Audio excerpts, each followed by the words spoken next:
श्रीमद्भागवत महात्म्य भाग 17। नारायणं नमस्कृत्यं नरं चैव नरोत्तमं देवीं सरस्वतीं व्यासं ततो जयमुदीरयेत्। तत्व का प्रतिपादन। भक्ति, ज्ञान और वैराग्य के उद्धार का अर्थ क्या है? भक्ति के उद्धार का अर्थ है हमारे मन में भक्ति के प्रति कोई संदेह न रहे। ज्ञान के उद्धार का अर्थ है हमारे जीवन में नित्य शास्त्र का अध्ययन हो और शास्त्र के अतिरिक्त किसी प्रमाण से प्रभावित न हो। वैराग्य का हृष्ट-पुष्ट होना माने हमारे जीवन में वैराग्य का महत्व आ जाना। ज्ञान और वैराग्य और भक्ति अपने व्यक्तिगत धर्म हैं। कथा इस प्रकार कथा समाप्त होने पर नारद जी बड़े गदगद हो गए। उन्होंने कथा करने वाले सनकादि गुरुजनों से कहा, मैं आपके अनुग्रह से धन्य हो गया हूँ। सर्व पापहारी हरि की आज मुझे प्राप्ति हो गई। सभी धर्मों में श्रेष्ठ श्रवण धर्म है, जिससे श्री कृष्ण की प्राप्ति हो जाती है। श्रवणम सर्वधर्मेभ्यो वरम मन्ये तपोधनाः वैकुंठस्थो यतः कृष्णः श्रवणाद्यस्य लभ्यते। शास्त्रों का स्वयं अध्ययन करने में और साधु संतों के मुख से श्रवण करने से बड़ा अंतर है। पुस्तक जड़ और उसकी लिपि भी जड़ है। जब हम पुस्तकों में पढ़ते हैं तो शास्त्रों के सिद्धांतों को इस जड़ता से उठाकर अपने चैतन्य में लाना पड़ता है, जो हर एक के वश की बात नहीं। लेकिन जब हम साधु संतों को सुनते हैं तो शास्त्र साधु संतों के चैतन्य में पहले ही उठ चुके होते हैं। अब उनके चैतन्य से हमारे चैतन्य में ज्ञान का आदान प्रदान सरल हो जाता है। साधु संत जो बताते हैं, अपनी अनुभूति के आधार पर शास्त्रों वाक्यों का समर्थन करते हुए कहते हैं, वह केवल शब्द जाल मात्र नहीं होता। भगवान शंकराचार्य कहते हैं, सत्संगत्वे निस्संगत्वम निस्संगत्ते निर्मोहत्वम। सत्संग से बढ़कर कोई साधना नहीं। एक दिन भी सत्संग के बिना न जाए। और कुछ न हो शास्त्र पढ़ें, कैसेट सुने, संतों की जीवनी पढ़ें। उसी समय ज्ञान के चंद्र के समान 16 वर्षीय सुखदेव जी अपने हृदय में कथा का पाठ करते हुए वहां पहुंच गए। सभी खड़े हो गए। नारद जी ने उन्हें आसन दिया और उनका पूजन किया। सुखदेव जी ने कहा कि हमारे शास्त्र कल्पतरु हैं, इनका फल है भागवत शास्त्र। ये फल कल्पतरु से नीचे टपक गया है। शुक्राचार्य के द्वारा अमृत द्रव से युक्त सभी शास्त्रों का सार भागवत है। ये भागवत का बहुत ही प्रसिद्ध श्लोक है। निगम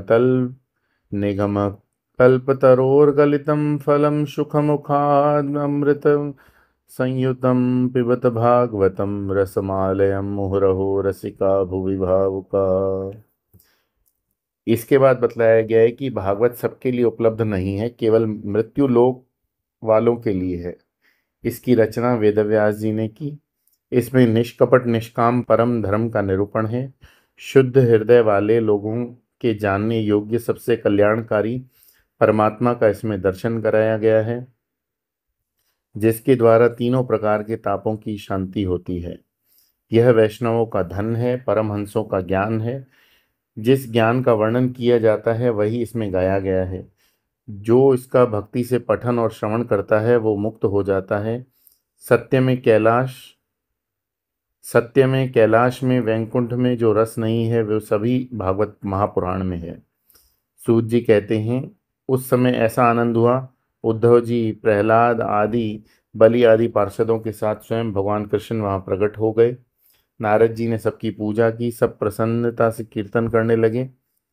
उसे देखने शिव जी, ब्रह्मा जी, ब्रह्माणी भी वहां आ गए। प्रहलाद जी फुर्तीले थे इसलिए करताल बजा रहे थे। उद्धव झांझ बजा रहे थे। नारद जी वीणा बजा रहे थे। अर्जुन ने राग रागनियों का अच्छा ज्ञान था, गा रहे थे। सब इंद्र मृदंग बजा रहे थे। कुमार आदि नाच रहे थे। ऋषिगण जय जयकार कर रहे थे। भक्ति, ज्ञान और वैराग्य ने भी अच्छे अच्छे रूप धारण कर नाचना आरंभ किया। तब भगवान कृष्ण ने कहा कि मैं आप सबके सबसे प्रसन्न हूँ, जो चाहे मांग लो। तब सभी ने कहा, भगवान, हमारी केवल एक ही इच्छा है, जहाँ कहीं भी भागवत हो वहाँ आप अपने पार्षदों के साथ इसी प्रकार पधारें। हमारा यह मनोरथ पूरा कर दीजिए ताकि सभी को भागवत का आनंद आए। भगवान ने तथास्तु कहा, अंतर्ध्यान हो गए।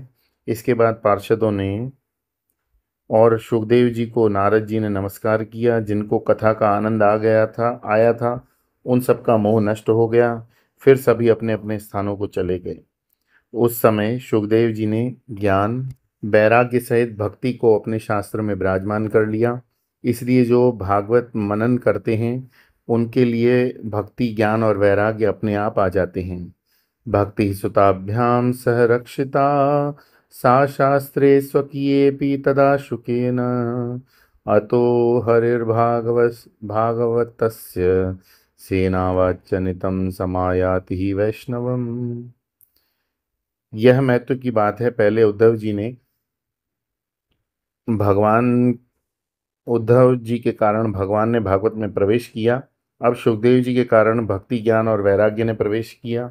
इस प्रकार भागवत भगवान की वांग्मयी मूर्ति हो गई। उसे प्राप्त करने के साधन भी अन्य इसके मनन से अनायास ही प्राप्त हो जाते हैं। सूत जी बताते हैं, जो जीवन में दरिद्रता की ज्वाला में जल रहे हैं, जिन्हें माया रूपी पिशाचों ने रौंद डाला, जो संसार में डूब रहे हैं, उनके लिए श्रीमद् भागवत का उद्धार का साधन है। फिर शौनक जी ने कहा कि हे सूत जी, आपने 3 कथाओं की बात बताई। एक कथा शुक्राचार्य जी ने परीक्षित जी को सुनाई, दूसरी कथा गोकर्ण जी ने धुंधकारी को सुनाई और तीसरी तीसरी सनकादि ऋषियों ने नारद जी को सुनाई। और तीनों कथाएं कब हुई, इनकी तारीख वगैरह बताइए। सूत जी ने कहा, भगवान श्री कृष्ण के स्वधाम जाने के बाद कलयुग आरंभ हुआ। उसके 30 साल बाद भाद्रपद महीने की शुक्ल नवमी को सुखदेव जी ने परीक्षित जी को यह कथा सुनाई। राजा परीक्षित की कथा के बाद 200 साल और बीत गए तथा तब श्रवण मास शुक्ल नवमी को नवमी से गोकर्ण जी ने धुंधकारी को यह कथा सुनाई। फिर 30 वर्ष और निकल गए, तब कार्तिक शुक्ल नवमी को सनकादि ऋषियों ने कथा को सुनाई। सनकादि ऋषियों ने नारद जी को सुनाई। इस प्रकार से यह दुख विनाशिनी कथा कब हुई, यह हमने आपको बता दिया। संतजन, आप सभी इस भागवत का आदर से पान करें। यमराज अपने दूतों के कान में धीरे से कहते हैं, जाओ लोगों को उठाकर ले आओ, लेकिन जो भागवत कथा में मस्त हो उन्हें उन्हें मत छेड़ना। सूत जी कहते हैं, शौनक जी, अपने अनेक शास्त्रों को देखकर आपको यह परम रहस्य अभी सुनाया था। आप परमानंद की प्राप्ति के लिए इस 12 स्कंद रूप रस का पान करें। जो व्यक्ति नियम पूर्वक इसका पाठ करते हैं उनको जीवन में सब कुछ मिल जाता है। भागवत की कथा विस्तृत विधि बताएगी। इसका तात्पर्य हमें समझना है। जब कोई काम नियम से स्वयं स्वीकृत बंधनों से किया जाता है तो उसे अनेक फायदे हैं। पहली बात तो यह है कि आलस्य पर नियंत्रण आने लगता है। कथा चले उस समय ब्रह्मचर्य से रहने पर, जमीन पर सोने आदि नियमों से तात्पर्य यह है कि हम भोगों से उपरत होना सीखें, तभी आध्यात्मिक जीवन की शुरुआत हो सकती है, अन्यथा नहीं। आध्यात्मिक शास्त्र का अध्ययन भौतिक शास्त्र की भांति नहीं हो सकता। जब हम दर्पण को देखते हैं तो दर्पण दिखाई देता है, जब दर्पण में देखते हैं तो अपना दर्शन होता है। शास्त्रों का अध्ययन करते समय अपना दर्शन हुआ तो सफलता नहीं। शब्द जालम महारण्यम चित्त भ्रमण कारणम। मौन के नियम की भी बात बताएगी, जिसका तात्पर्य यह है कि सत्संग में सुनी बातें दूसरों को बताने के चक्कर में न पड़कर अपने उद्धार का प्रयत्न करें। ज्ञान जितना परिपक्व होता है उतना जीवन में मौन अपने आप आ जाता है। गहरा पानी न छलकता है न आवाज करता है। अगली बात बताई कि वक्ता के प्रति आदर। अगर आदर न हो तो साक्षात सुखदेव जी भी हमारे सामने आ जाएं तो उनके देखने में के चक्कर में हम कुछ भी प्राप्त नहीं कर पाएंगे। जगत में परमात्मा को छोड़कर कोई भी दोष रहित नहीं है, इसलिए श्रोता को वक्ता के दोषों पर ध्यान केंद्रित न रखकर आदर रखना चाहिए। वक्ता की विरक्ति की बात भी बड़ी महत्व की है। वक्ता के द्वारा पैसा जमा करने की बात कभी न सोचें। हमें तो ये प्रार्थना करनी चाहिए कि भगवान हमें इस माया से दूर रखें, अपने पास बुला लें। बहुत हो चुका दुनियादारी का चक्कर। जो कथा अभी हमने देखी वो वास्तव में चल रही है हमारे हृदय में ही। भागवत कथा के बाद भगवान स्वयं अवतरित हो गए। इसका तात्पर्य यह है कि हृदय में कथा से आनंद का निर्माण हुआ। जिस कथा के बाद मन में विक्षेप का निर्माण हो, कड़वापन आ जाए, तो समझो कथा फलित नहीं हुई। इसलिए मन को प्रसन्न रखना आवश्यक है। इसके लिए भगवान का नाम स्मरण कीर्तन अखंड चलता रहे। ऐसा करने से मन के दोष धीरे धीरे निकलने लगेंगे। भागवत कथा का आनंद एक एक क्षण में आने लगेगा। भागवत कथा का आनंद यही है कि हर परिस्थिति में हम प्रसन्न रहेंगे, कभी उबेंगे नहीं। हर व्यक्ति को हम वैसा ही, जैसा है वैसा ही स्वीकार कर पाएंगे। हमारे मन की शांति कभी नहीं बिगड़ेगी, क्योंकि हमने प्रभु को पकड़ कर रखा है। प्रभु शांत स्वभाव के हैं। हम अपने अंतःकरण का सूक्ष्मता से निरीक्षण करें तो पता चलेगा कि कितनी गंदगी भरी पड़ी है। इतनी गंदगी किसी दूसरे में दिखाई पड़े और उसके अगले जन्म का निर्णायक हमें बनाया जाए तो हम तुरंत बोल उठेंगे कि इसको नरक में भेज दो। लेकिन हमारे प्रभु फिर भी हमें पता नहीं सुंदर मौका दिया है, हम उसकी उनकी सेवा करें।